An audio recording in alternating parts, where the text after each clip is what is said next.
Now, for the first time, a new book called The Al-Qaeda Reader gathers the essential documents and text that trace the true motivation of ideas of this deadly terror group. Here's the author in his own words. We shall continue to target you at home and abroad. I think the main reason they use him is precisely because he is an American, so they think that by setting up an American to talk to Americans, that maybe he can, strike some sort of chord.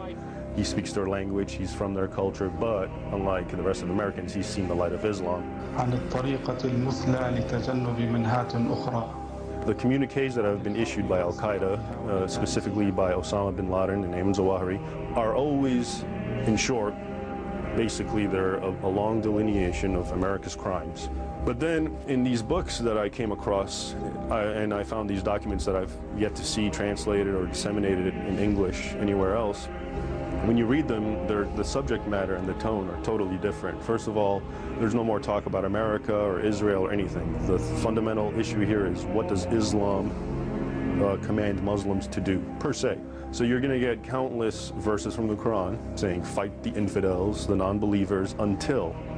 And that's the key word that people don't appreciate when you see it in the Quran. When it says until, it means it's perpetual. Fight them until they either submit to Islam, convert, or pay tribute and live under Islamic rule, or die fighting. Ilaha illallah wa in Muhammadan Rasul Allah wa yuqimu as-salah. In this particular translation, he makes it clear and he says that the West knows the truth about Islam, and it knows Islam's true endeavor, which is to wage jihad until the entire world is under Islamic rule. And he makes it sound like the true reason that the West is fighting Islam is because of this. Now, if that's the case, one can't really blame the West, you see what I'm saying?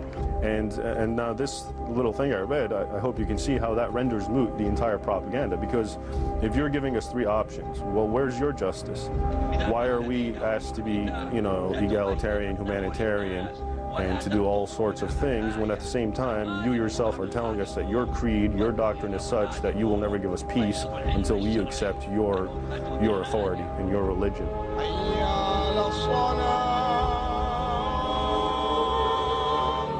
In my opinion, the very first issue that needs to be discussed is this idea that Islam needs to dominate the world. Before we have debates about, the Palestinian peace process, we should figure out, well, why are we having this talk when the fundamental issue is that once you have the strength and the capacity to do so, you're going to be invading our lands. I mean, in all the propaganda sections, you get the same general gist, which is a long list of what the West and the U.S. has done to Islam, and now it's payback. So, for example, here's bin Laden. He starts off his very first sentence: peace to whoever follows right guidance. The road to safety begins by eliminating the aggression. Reciprocal treatment is part of justice. I hope you can see the contradiction here.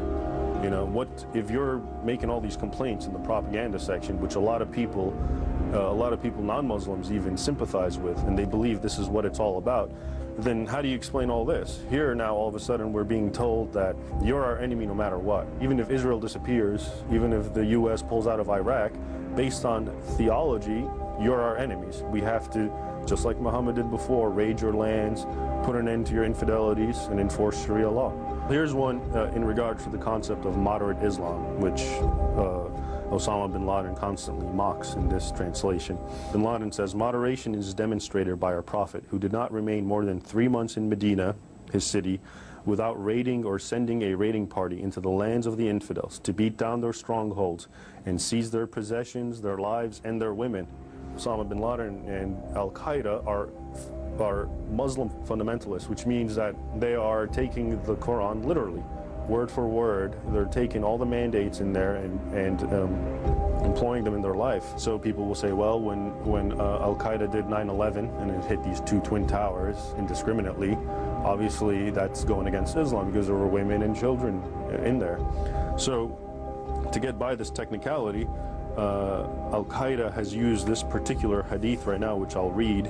It just says, وَحَدَّثْنَا يَحْيَى بِنْ يَحْيِ وَسَعِيد بِنْ مَفْسُور وَعُمَرُ. Basically what this says is, a man came and asked Muhammad, and he said, how can we do a night raid on these villages during their jihads?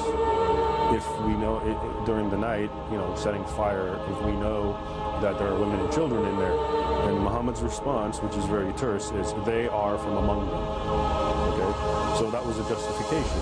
All of a sudden there's the contradictions. This is the way it is then and now and always, because it's the word of God, is such that there can never be peace anyway.